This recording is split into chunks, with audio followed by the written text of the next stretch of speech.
أعوذ بالله من الشيطان الرجيم بسم الله الرحمن الرحيم والحمد لله والصلاة والسلام على رسول الله ربنا زدنا علما بسم الله الرحمن الرحيم الحمد لله சூரா தகாபுன். இதுல 64வது அத்தியாயம் தகாபுன் அப்படின்னு சொன்னா இழப்பு. எதெல்லாம் இழப்புகள் வருது பார்ப்போம். இது மதீனாவுல இறக்கப்பட்ட சூரா, 18 வசனங்கள் தான். இந்த அத்தியாயத்துல மனிதர்களுடைய இறை மறுப்பாளரும் இறை நம்பிக்கையாளரையும் மறக்கக்கூடிய விஷயங்கள் என்னென்னங்கிறத அல்லாஹ் சொல்லி காட்ட போறான்.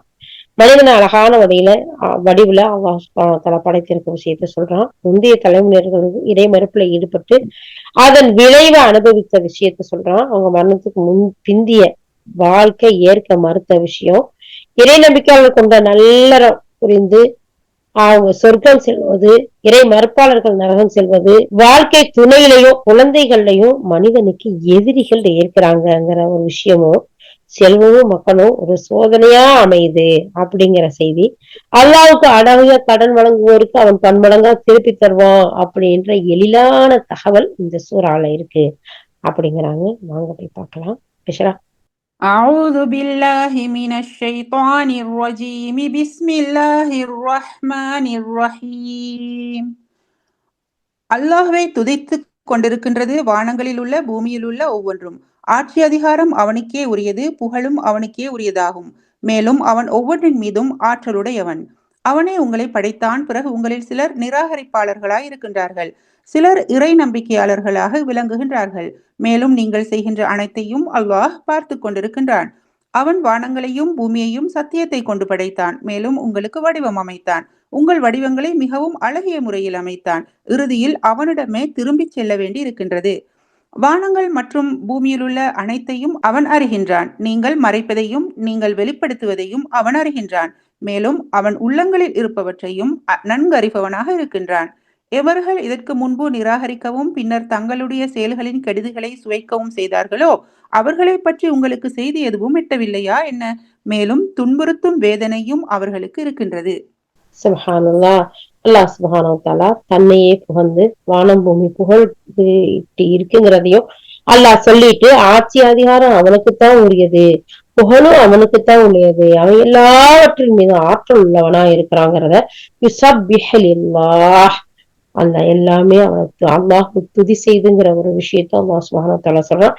அடுத்தடுத்து அல்லாஹுடைய புகழக்கூடிய துதி செய்யக்கூடிய வசனங்களா அத்தியாயங்களா இருக்கிறத பாக்குறோம். சுப்ஹானல்லாஹி வ பிஹம்திஹி சுப்ஹானல்லாஹில் அஸீம். யா அல்லாஹ், நாங்களும் உன்னை துதி செய்கின்றோம், யா அல்லாஹ் புகழ்கின்றோம், யா அல்லாஹ். அடுத்து அல்லாஹ் தஆலா சொல்றான், அவனே உங்களை படைத்தான். உங்களுக்கு சிலர நிராகரிப்பலா இருக்கிறாங்க, சிலர் நம்பிக்கை உள்ளவங்களா இருக்கிறாங்க. நீங்க செய்யற அனைத்தையும் அல்லாஹ் பார்த்துக்கிட்டு தான் இருக்கான். யாரெல்லாம் நம்பிக்கை கொண்டவங்களா இருக்கீங்க, யார் நிராகரிச்சவங்களா இருக்கிறீங்கிறத. ஆனா இந்த வானபூமிய சத்தியத்தின் அடிப்படையில படைச்சிருக்கான். உங்களையும் அழகான முறையில அற்புதமா அழகிய முறையில படைச்சு அமைச்சு கொடுத்திருக்கான். இறுதியில எல்லாருமே அவன்கிட்ட தான் திரும்பி வரணும். இந்த வானபூமியில அனைத்தையும் அல்லாஹ் அறியக்கூடியவனா இருக்கான். எதுவுமே அவனுக்கு மறைஞ்சது இல்லை அப்படிங்கறத அல்லாஹ் சொல்லிட்டு, யார் இதுக்கு பின்னாடியும் இதுக்கு முன்பு நிராகரிச்சாங்களோ அவங்களுடைய செயல்கள், அவங்களுடைய கெடுதல்கள், இதையெல்லாம் அவங்களுக்கு அல்லாஹ் தஆலா அதை பற்றி உங்களுக்கு செய்தி உங்கள்கிட்ட வரலையா? அவங்களுக்கு துன்புறுத்த வேதனை இருக்குங்கிறதும் வரலையா? சுப்ஹானல்லாஹ்.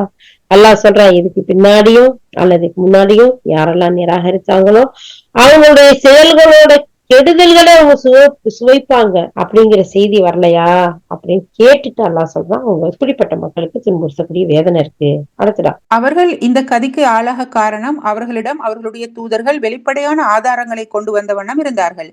இருப்பினும் அவர்கள் கூறினார்கள், மனிதரா எங்களுக்கு நேர்வழி காட்டுவார். இவ்விதம் அவர்கள் ஏற்றுக்கொள்ள மறுத்துவிட்டார்கள், முகத்தை திருப்பிக் கொண்டார்கள். அப்போது அல்லாஹும் அவர்களை பொருட்படுத்தவில்லை. மேலும் அல்லாஹ் தேவைகள் அற்றவனாகவும் தனக்குத்தானே புகழுக்குரியவனாகவும் இருக்கின்றான்.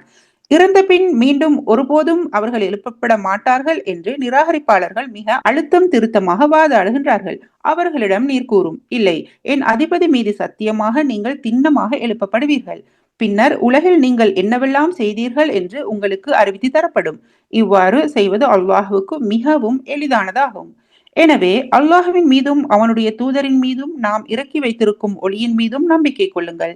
நீங்கள் செய்பவற்றை எல்லாம் அல்லாஹ் நன்கு தெரிந்தவனாக இருக்கின்றான். ஒன்று கூடும் நாளில் அவன் உங்கள் அனைவரையும் திரட்டும் போது இது பற்றிய விவரம் உங்களுக்கு தெரிந்துவிடும். அந்த நாள் மக்கள் ஒருவர் மற்றவரை பொறுத்து வெற்றி தோல்வி பெறும் நாளாக இருக்கும். மேலும் யாரேனும் அல்லாஹ்வின் மீது நம்பிக்கை கொண்டு நற்செயல் புரிகின்றார்களெனில் அவருடைய பாவங்களை அல்லாஹ் அகற்றி விடுவான். கீழே ஆறுகள் ஓடிக்கொண்டிருக்கும் சுவனங்களில் அவர்களை நுழைவிப்பான். அவர்கள் அங்கே என்றென்றும் தங்கி வாழ்வார்கள். இதுவே மகத்தான வெற்றியாகும். மேலும் யார் நிராகரித்து நம்முடைய வசனங்களை பொய் என தூற்றினார்களோ அவர்கள் நரகவாசிகள் ஆவர். அதிலேயே அவர்கள் நிரந்தரமாக வீழ்ந்து கிடப்பார்கள்.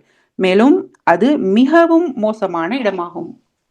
அல்ஹம்துலில்லா இதுக்கு மேல தெளிவா சொல்ல வேண்டிய தேவையில்லைங்கிற அளவுக்கு அல்லாஹ் சுப்ஹானஹு வ தஆலா இந்த சூறாவுல இந்த வசனங்கள்ல ரொம்ப தெளிவா சொல்றான். அவங்க செஞ்ச தீய காரணத்தினாலதான் அவங்க அந்த தீய கதிக்கும் அல்லாஹ்வுடைய சாபத்துக்கும் அவங்களுக்கு துன்புறுத்த வேதனை வர்றதுக்கும் காரணம். ஏண்டா தூதர்கள் அழகான விஷயங்கள்ல சொல்லி காட்டிட்டாங்க, அத மறுத்தாங்க. அப்படி அது மட்டும் இல்ல, நாங்க திருப்பியும் எழுப்பப்படுவோமா அப்படின்லாம் கேட்டாங்க. அதனால அவங்களுக்கு என்ன செஞ்சோம், அவங்களுக்கு இனிமேல் எந்த ஒண்ணும் செஞ்சு கொடுத்து பிரயோஜனம் இல்ல, அவங்க நரகவாசிகளா இருக்கிறாங்க அப்படிங்கிறத பார்ப்போம். அது மட்டும் இல்ல, அவங்க சொன்னதோட விட்டுருவோமா, அவங்களை எல்லாம் ஒண்ணு கூட்டுவோம், வெற்றி தோல்வி அறிவிக்கக்கூடிய ஒரு நாள்ல அவங்களை கொண்டு வருவோம். நம்பிக்கை கொண்டவங்களுக்கு, அவங்க நல்ல செயல் செஞ்சவங்களுக்கு கீழே ஆறுகள் ஓடிக்கிட்டு இருக்கக்கூடிய சுவர்க்கத்தை கொடுப்போம், மக்களுக்கு நரகத்தை கொடுப்போம். அந்த நல்ல மக்கள் அழகான முறையில நம்பிக்கை கொண்டு வாழ்ந்தாங்க இல்லையா, அதனால அவங்களுக்கு மகத்தான சொர்க்கத்தை கொடுத்து நுழைய செஞ்சு நல்ல வாழ்வாதாரத்தையும் கொடுத்து இதுதான் மகத்தான வெற்றி அப்படிங்கறத சொல்லுவோம். யார் நிராகரிச்சாங்களோ அவங்களுக்கு நரகவாசி நிரந்தரமா அங்க கிடப்பாங்க. இது தங்கக்கூடிய இடத்துலயும் மோசமானது. அடுத்தடா, ஒருபோதும் எந்த துன்பமும் ஏற்படுவதில்லை அல்லாஹ்வின் அனுமதி இல்லாமல். எவரேனும் அல்லாஹ்வின் மீது நம்பிக்கை வைத்தால் அவரது உள்ளத்திற்கு அல்லாஹ் வழிகாட்டுதலை வழங்குகின்றான். அல்லாஹ் ஒவ்வொன்றையும் அறிபவனாக இருக்கின்றான். அல்லாஹ்வுக்கு கீழ்ப்படியுங்கள், மேலும் அவனுடைய தூதருக்கும் கீழ்ப்படியுங்கள். எனினும் நீங்கள் கீழ்ப்படுவதை விட்டு முகம் திருப்பினால் சத்தியத்தை தெளிவாக எடுத்துரைப்பதை தவிர நம்முடைய தூதரின் மீது வேறெந்த பொறுப்பும் இல்லை. அல்லாஹ் எப்படிப்பட்டவன் எனில் அவனை தவிர வேறெந்த இறைவனும் இல்லை. எனவே நம்பிக்கையாளர்கள் அல்லாஹ்வை முழுமையாக சார்ந்திருக்க வேண்டும். இறை நம்பிக்கை கொண்டவர்களே, உங்களுடைய மனைவியரிலும் பிள்ளைகளிலும் சிலர் உங்கள் பகைவர்களாய் இருக்கின்றனர். அவர்கள் விஷயத்தில் எச்சரிக்கையாக இருங்கள். மேலும் நீங்கள் அவர்களுடைய செயல்களை சகித்து புறக்கணித்து விடுவீர்களானால், மேலும் அவர்களை மன்னிப்பீர்களானால் திண்ணமாக அல்லாஹ் பெரும் மன்னிப்பாளனாகவும் கருணை மிக்கவனாகவும் இருக்கின்றான். உங்களுடைய செல்வங்களும் உங்களுடைய பிள்ளைகளும் ஒரு சோதனையே, மேலும் அல்லாஹ்விடம்தான் மகத்தான கூலி உள்ளது. சுப்ஹானல்லாஹ். அல்லாஹ் சுப்ஹானஹு வ தஆலா எவ்வளவு அற்புதமா சொல்றான். ஒருபோது இந்த துன்பம் ஏற்படுறதில்ல அல்லாஹ்வுடைய அனுமதி இல்லாம அப்படிங்கறத சொல்லிட்டு யாராச்சும் அல்லாஹ் மீது நம்பிக்கை வச்சா அவரது உள்ளத்திற்கு அல்லாஹ் வழிகாட்டுதலை வழங்குறான். அல்லாஹ் ஒவ்வொரு முறையும் அறியக்கூடியவனா இருக்கான். பாத்தீங்களா? அப்ப நம்முடைய நம்பிக்கை அல்லாஹ் மீது எவ்வளவு வலுவா இருக்கணும். அப்படி நம்ம அல்லாஹ் மீது நம்பிக்கை வைக்கும் போது அல்லாஹ் சுப்ஹானஹு வ தஆலா நமக்கு வழிகாட்டுதலை ஈஸியாக்கி கொடுக்குறாங்கிறதையும் அல்லாஹ் தஆலா சொல்லிட்டு அவனுக்கு கீழ்ப்படிய அவனுக்கே கீழ்ப்படிங்க, அவனுடைய தூதருக்கும் கீழ்ப்படியுங்க, உங்களுடைய முகத்தை திருப்பிக்கிட்டு போகாதீங்க அப்படிங்கறதும் அல்லாஹ் தஆலா சொல்றான்.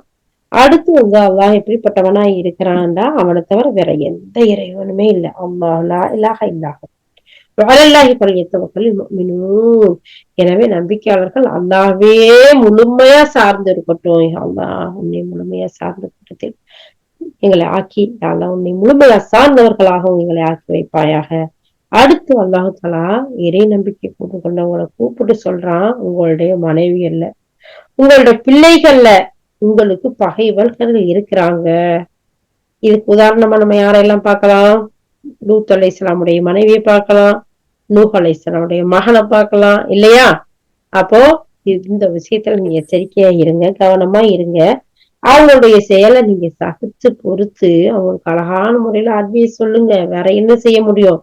நீங்க நீங்க அவங்கள மன்னிச்சீங்கன்னா அல்லாஹ் உங்களை மன்னிக்க கூடியவனா இருக்கிறான். சுப்ஹானல்லாஹ். இதுல நிறைய ஹதீஸும் விளக்கங்களும் இருக்கு. அது மட்டும் இல்லாம உங்கள் செல்வங்களும் உங்களுடைய பிள்ளைகளும் உங்களுக்கு ஒரு சோதனை. பாத்தீங்களா? இன்னமா அம்வாலுக்கும் வஅவுலாதுக்கும் ஃபித்னான்னு அல்லாஹ் தஆலா சொல்றான். இதுதான் சோதனைன்னு வரக்கூடிய வசனம். அப்போ இந்த சோதனை நேரத்துல அல்லாஹ் நம்ம அத சாதனையா மாற்றும் போது பொறுமையோட இருந்து அதுக்குரிய அல்லாஹ் ரசூலுடைய வழிகாட்டல பெறும்போது அல்லாஹ்விடத்துல மகத்தான கூலி இருக்கு. இல்லையா? அல்லாஹ் தஆலா சொல்றான். அடுத்ததா எனவே உங்களால் முடிந்தவரை அல்லாஹ்வுக்கு அஞ்சிய வண்ணம் வாழுங்கள். மேலும் செவி தாழ்த்து கேளுங்கள், கீழ்ப்படியுங்கள்.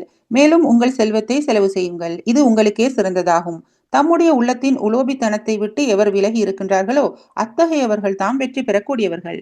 நீங்கள் அல்லாஹ்வுக்கு அழகிய கடன் கொடுத்தால் அதனை அவன் உங்களுக்கு பன்மடங்கு அதிகமாக்கி தருவான். மேலும் உங்கள் பாவங்களை புறக்கணித்து விடுவான். அல்லாஹ் உரிய மதிப்பளிப்பவனாகவும் சகிப்புத்தன்மை கொண்டவனாகவும் இருக்கின்றான். மறைந்திருப்பவை மற்றும் வெளிப்படையானவை அனைத்தையும் அறிந்தவனாக இருக்கின்றான். மிக்கவனாகவும் நுண்ணறிவாளனாகவும் இருக்கின்றான். அல்ஹம்துலில்லாஹ், அல்ஹம்துலில்லாஹ்.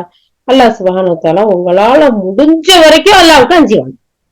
அதுக்கு மேல அல்லாஹ் கேட்க போறதில்ல. நம்மளுடைய சக்திக்கு மீறியா நம்மள கஷ்டப்படுத்த போறான். ரொம்ப ஈஸியான அழகான சட்டங்களையும் வாழ்வியல் வழிகாட்டுதலையும் அல்லாஹ் சுப்ஹானஹு வ தஆலா கொடுத்திருக்கான். அதனால நீங்க ஒவ்வொரு மக்களும் செவிதாழ்த்தி கேளுங்க.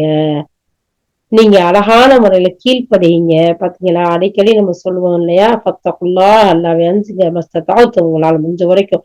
வஸ்மஊ, செவிதாழ்த்தி கேளுங்கள். வாத்திஊ, நீங்கள் கட்டுப்படுங்கள். அல்லாஹ் சுப்ஹானஹு வ தஆலா ஒவ்வொன்னும் சொல்லிட்டு சொல்றான். உங்கள் செல்வத்தை நீங்க செலவழிங்க. அது உங்களுக்கே சிறந்தது. உங்களுடைய ஆத்மாக்களுக்கு அது சிறந்தது. நம்முடைய உள்ளத்துல லோபித்தனம் இருக்குல்ல, கஞ்சத்தனம் இருக்குல்ல, அதை விட்டு நீங்க விலகி இருந்தா உங்களுக்கு மிகப்பெரிய வெற்றி பெறக்கூடியவர்களா நீங்க ஆவீங்க. பாருங்க, கஞ்சத்தனம் எங்கேயோ கொண்டு போய் விடக்கூடியதா இருக்குது.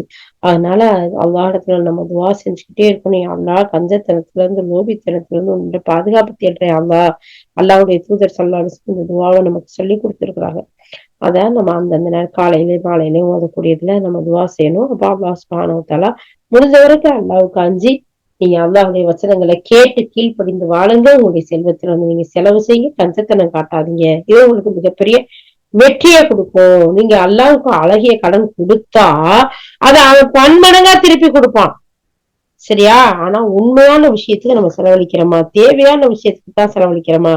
அல்லாஹ்வும் ரசூலும் சொன்ன விஷயத்துக்கு தான் செலவழிக்கிறோமா அப்படிங்கறத பாத்துக்கணும். ஏன்னா ஆடம்பரமா செய்யறதுக்கு, வீண் விரயத்துக்கு நம்ம ஒரு நாளும் துணை போயிடக்கூடாது. அப்ப அல்லாஹ் சுப்ஹானஹு வ தஆலா சொல்றான், நீங்க அப்ப அவனுக்கு கடன் கொடுக்கும் போது அவன் பன்மடங்கா திருப்பி கொடுக்குறான். உங்க பாவங்களையும் புறக்கணிச்சிரு. அது மட்டும் இல்ல, அல்லாஹ் மாதிரி நமக்கு தேவையான உரிய மதிப்பு அளிக்க கூடியவன் யாரும் இல்ல. அது மட்டும் இல்ல, ஒவ்வொரு சில விஷயங்களையும் செய்யக்கூடிய விஷயங்கள சகிப்புத்தன்மையோட ஏத்துக்கிறான். மன்னிப்பும் கொடுக்குறான். மகத்தான கூலி கொடுக்கக்கூடியவனா இருக்கிறான்னு சொல்லிட்டு அல்லாஹ் தஆலா சொல்றான். மறைந்திருக்கிறதும் வெளிப்படையா இருக்கிறதையும் அவன் அறிந்தவனா இருக்கான். அவன் எப்படிப்பட்டவனா இருக்கான் தெரியுமா? வல்லமையானவனா இருக்கான், நுண்ணறிவாளனா இருக்கான். சுப்ஹானல்லாஹ். யா அல்லாஹ், யா ரப்பே, யா ரஹ்மானே, நீ சொல்லக்கூடிய இந்த அழகிய கீழ்ப்படிதலையும், யா அல்லாஹ் அழகான முறையில செயல்படுறதையும், உன்னுடைய வசனங்களை கேட்டு அதன்படியே வாழக்கூடிய மக்களாகவும், உன்னுடைய பாதையில் உனக்காக கடன் கொடுத்து அதில் பன்மடங்கா பெருக்கி உன்கிட்ட அழகான கூலியை பெறக்கூடிய மக்களாக இருப்பதோட உன்னுடைய மன்னிப்பையும் பெறக்கூடிய மக்களா எங்களை ஆக்கி வை யா அல்லாஹ். ஆமீன் யா ரப்பல் ஆலமீன்.